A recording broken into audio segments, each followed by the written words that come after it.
Hello' everyone, আপোনালোক সকলোকে মোৰ অন্য এটা ভিডিঅ'লৈ স্বাগতম জনাইছোঁ। আমি গৈছিলোঁ হাজোৰ কেদাৰ আৰু হয়গ্ৰীৱ মাধৱ মন্দিৰলৈ।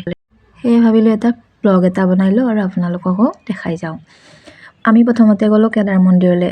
যিহেতু মাধৱ মন্দিৰতকৈ কেদাৰ মন্দিৰলৈ অলপ আগুৱাই যাব লাগে, সেয়ে ভাবিলোঁ প্ৰথমতে আমি কেদাৰ মন্দিৰ দৰ্শন কৰি আহোঁ। যিহেতু মন্দিৰটো পাহাৰৰ ওপৰত, সেয়ে গাড়ী মটৰ ইমান সহজ নহয় তাত। বেটাৰী গাড়ী তাত নচলে, মানে যাব নোৱাৰে পাহাৰৰ ওপৰলৈ। সেয়ে সৰু গাড়ী চলে যদিও ইমান সহজতে নাপায়।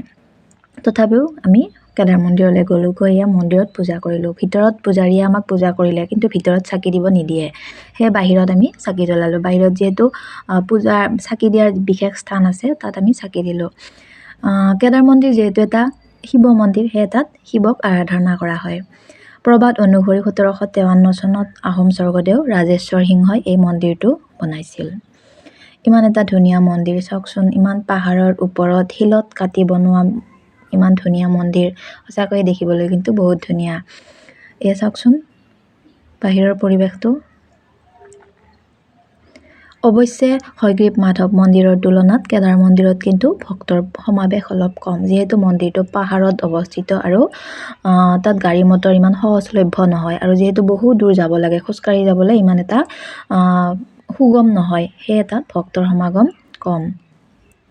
এয়া চাওকচোন। অৱশ্যে ভক্ত যদিও কম হয়, কিন্তু নোযোৱাও নহয়। এয়া চাওকচোন, তাৰ কাষতে আছে এইটো দুৰ্গা মন্দিৰ।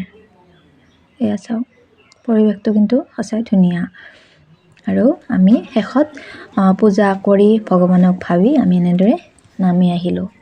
এয়া চাওক, আৰু আহিয়েই চালোঁ এয়া ভীমে ভাত খোৱা চৰিয়াটো। সঁচাকৈ ইমান ডাঙৰ চৰিয়া, ইমান ডাঙৰ চৰিয়াত ভীমে ভাত খাইছিল।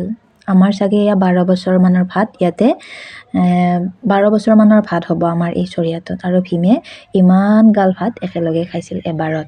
এয়া চাওকচোন, এয়া ইমান ডাঙৰ চৰিয়া এইটো। আৰু ইয়াৰ পিছতে আমি আহিলোঁ এয়া মাধৱ মন্দিৰলৈ। আহিয়ে প্ৰথমতে আমি চালোঁ পুখুৰীটোত ভৰি দিব যাওঁতে দেখিলোঁ এটা ডাঙৰ ডাঙৰ কাছবিলাক ওলাই আছে। আমি চালোঁ, চাই এয়া পূজাৰ সামগ্ৰী লৈ আমি ভিতৰলৈ গ'লোঁ। যিহেতু আমি কেদাৰ মন্দিৰলৈ আগতে গ'লোঁ, সেয়ে কিন্তু মাধৱ মন্দিৰৰ চিৰিকেইটা বগোৱাটো আমাৰ কাৰণে ইমান সহজ নাছিল। আৰু তাত আমি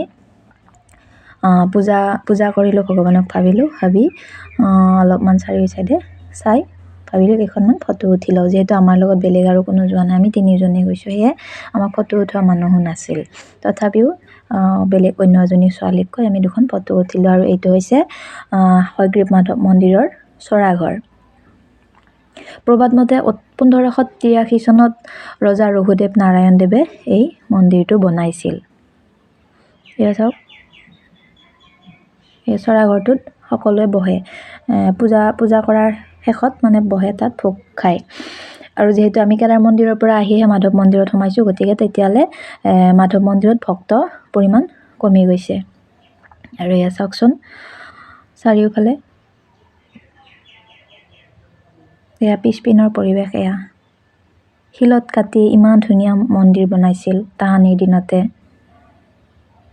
ভাবিবলৈ কিন্তু আচৰিত। এয়া চাওক, এইটো হৈছে হোমঘৰ। ইয়াতে যদি হোম কৰিব বিচৰা যায়, ইয়াত কৰিব পাৰে। আৰু এয়া বজৰংবলীৰ ভক্ত। এয়া চাওকচোন, চাৰিওফালে এওঁলোকৰে ৰাজত্ব। মাধৱ মন্দিৰত কিন্তু হাতত খোৱা বস্তু লৈ থকাটো ইমান ইজি নহয়। হাতৰ পৰা এওঁলোকে টানি নিয়ে, আৰু আমাৰ হাতৰ পৰাও খোৱা বস্তু এওঁলোকে টানি নিছে। এয়া চাওকচোন, যিফালে চাব সেইফালে কেৱল এওঁলোকেই বহি আছে। আমি কিন্তু ইমান ওচৰলৈ যাবলৈ ভয় লাগিছে, কাৰণ যিহেতু ইমান ওচৰৰ পৰা আমি কেতিয়াও এওঁলোকক মানে বান্দৰ ইমান ওচৰলৈ গৈ পোৱা নাই। আৰু এয়া আমি ভোগ খাবলৈ বহিলোঁ। শেষত ভোগ খোৱাও মানুহ কিন্তু বহুতেই হয়। আৰু এনেদৰে ভোগ খাই অৱশেষত আমি নামি আহিলোঁ। আমাৰ ইয়াত টিকলিজনী চাওকচোন, তাইক কিন্তু এবাৰো ধৰিব লগা হোৱা নাই এই চিৰিবিলাক বগাওঁতে। আৰু এয়া শেষত আজিলৈ বাই বাই।